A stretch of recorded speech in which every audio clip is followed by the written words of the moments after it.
r/datingoverforty. Golden Hymn says, horror. I have been reading this subreddit with interest, and, usually horror, I'm separating from my husband of 15 years and tbh, I'm reconsidering this decision. My marriage has been very lacking of happiness, affection, sex, and connection for many years, and I was very much hoping that I would get to find a happy affectionate relationship that made me feel special and adored instead of seeing out the rest of my days in a mess situation. However, given that I'm 45th with a teenager and a preschooler, and am plus size, though not too bad to look at, from reading these posts it would appear that what I'm looking for is just not going to be out there for me. I know people come on here to offload usually unpleasant experiences, but tbh I feel like living with me might be better than trying to date at my age. Size, baggage, it just seems brutal out there. Does anyone have any positive experiences? Or is there just no hope of happily after over 40? Barek 777 says, depends what you call a positive experience. Did I get a long-term relationship after a little over a year on dating app? No. Did I have some fun dates? Yes. Did I cry and got frustrated in the process? Hell yeah. Was it worth it? Yes. Mainly for getting to know myself better. I was married for over 20 years. Forgot who I am, or what I want. This brought me closer to my core. Golden Hymn says, love this, I feel I have completely lost who I am to live in this marriage. Pleased for you ex. Flirtyan 50 says, if you're not happy, make yourself happy. Don't rely on anyone else for your happiness, because doing so leaves you at risk of them taking it away from you. I left a 15-year marriage due to him being narcissist and emotionally abusive. I'm like you, plus-sized and 2 teenagers at home, one with special needs. I didn't date much after my divorce, because I was focused on myself and my kids. I approach old with a sense of humor and very low expectations. Lol. I'm comfortable being by myself, and I enjoy my own company and my kids' company. That being said, I have had a couple of nice dating relationships and I have made some really good friends. I'm extremely happy with my life. I would like to share it with someone, but only if he adds to my life. If it's not a hell yes, then it's a hell no. Miss O'Sheal says, there are plenty of positive happy experiences. But your choices are more than a marriage or swipe city. You can just be you. Muranai 32 says, exactly. The thought of staying with someone just because you think you won't find someone better blows my mind. As does ending a marriage because it's meh. Isn't it possible to work on your marriage and yourself an option? All relationships end up meh at some point when you don't know who you are anymore. Another man isn't going to help you figure that out. The grass isn't always greener on the other side. It's greener where you water it. Swaying Breeze says, never leave your current situation because you think the grass is greener. Leave because staying is completely intolerable. Leave because being alone is entirely better than staying and feeling unhappy for the rest of your life. If you happen to meet someone else one day, consider it a bonus to an already peaceful life. r/datingoverforty. Masagana says, constant long texts about her day. I told a woman that I don't have patience for her long texts. I told her a few times. I'm working and not able to text back often. I also told her it's not a problem to text me, but I'm not going to be able to have a in detail conversation with her. She continues to text me with long info about her day. She has made plans with me twice and had to cancel, which I understand. Her excuses seem legit, but there is so much I'm going to try and so much talk about her life. I was giving her one or 2-word answers. She finally asked, are you mad at me? Told her no, but I'm losing patience. I felt it came off as mean. I care for human beings, but I haven't been on a date with her and feel the conversation should be about meeting you.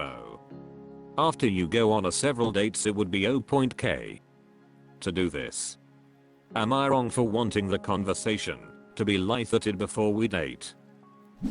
House with Redor says, you haven't met her and she is already annoying you? Best cut her loose. Tight Boysenberry says, no. You're not wrong. She's just not the lady you're looking for. Battiness says, she shouldn't be emotional dumping on you already and long, mundane stuff about her day just sounds exhausting. I would let this one go. Proper Punny 8 says, no, you're not wrong at all. It seems like she might be more interested in an emotional support buddy rather than a date. It's okay to have boundaries and say that's not what you're looking for. Thaway071743 says, sensitive person here, she might have felt it was mean. But she also seems to lack some self-awareness about her texting habits. I can be a super annoying texter in my head anyways, and always sort of let people know that I have that tendency and ask how they feel about texts, content, length, etc. But, yeah, before you've even gone on a date, it's a lot. Maybe just say I'm looking forward to meeting you, but this amount of texting is a bit much for me at this stage and I'd like to keep it to making arrangements/logistics for now.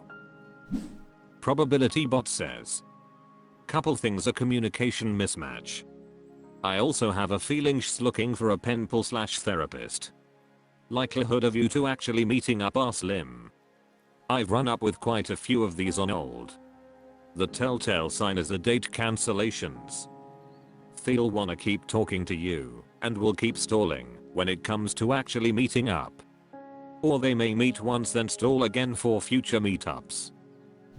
Altered B says, the punctuation usage in this sub continues to baffle me. Anyway, you gotta meet in person before this kind of thing is kosher. She sounds like she needs a friend, not a boyfriend. r/datingoverforty. 1313 Friday 1313 says, why can't they just say, no or not my type?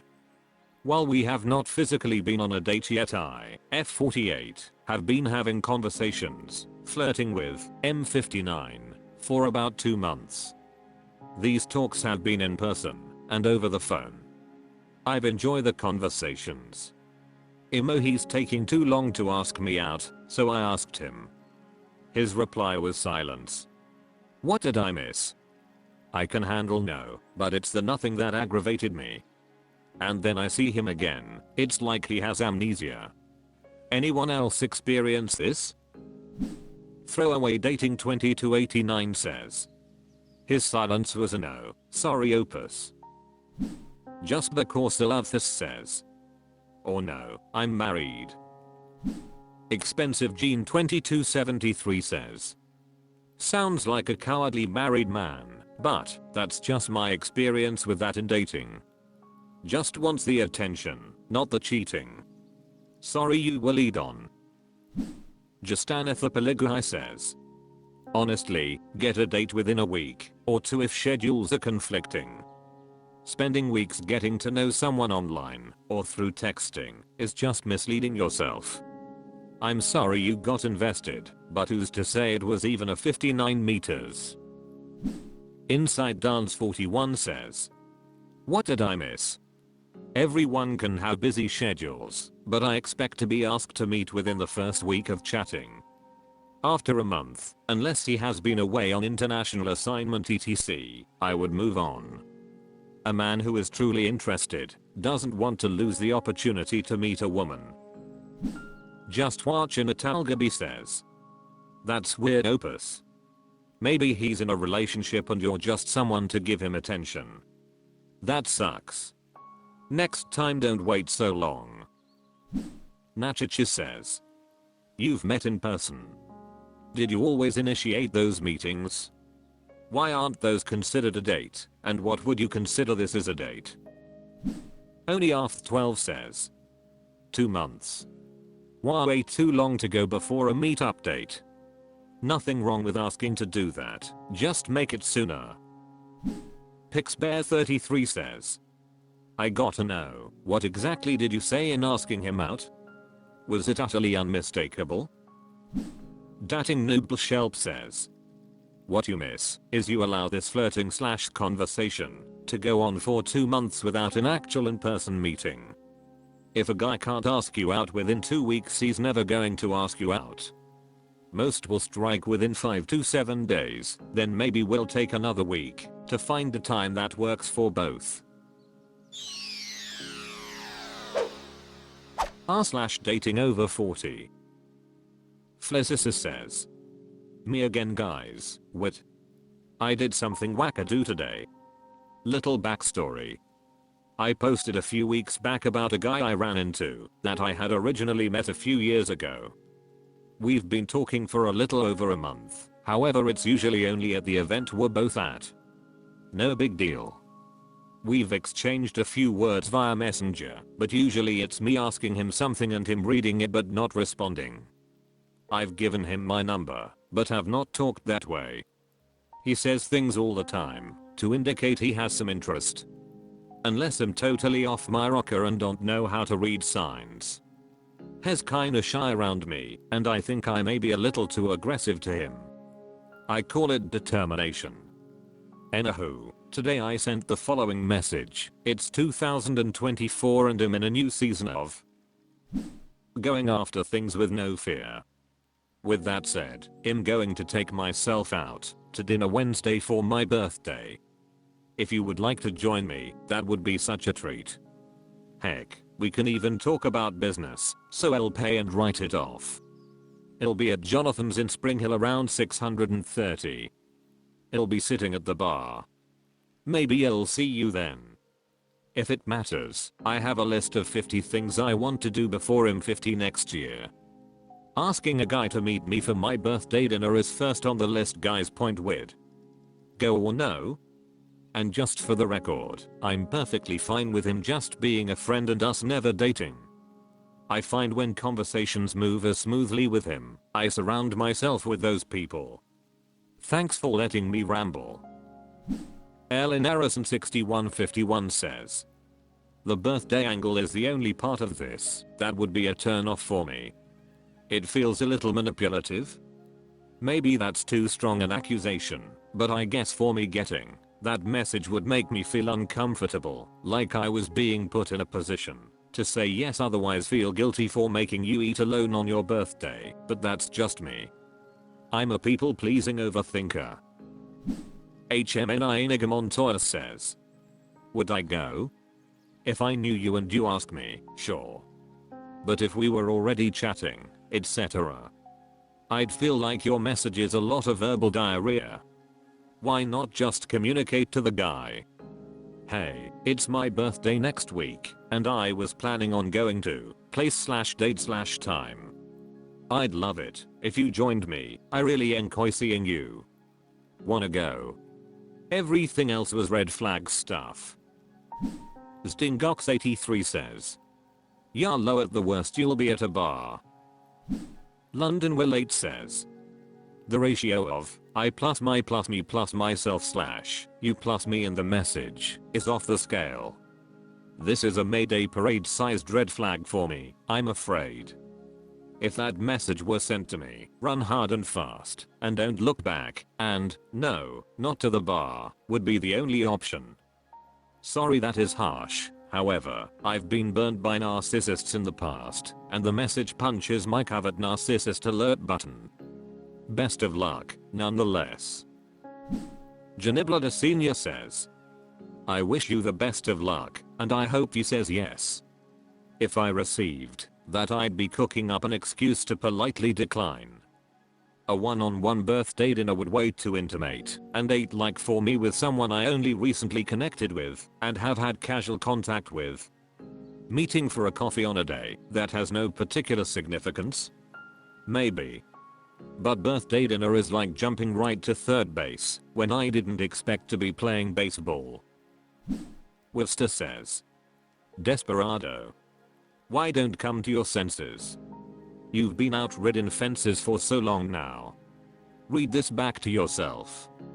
We've exchanged a few words via messenger, but usually it's me asking him something and him reading it but not responding.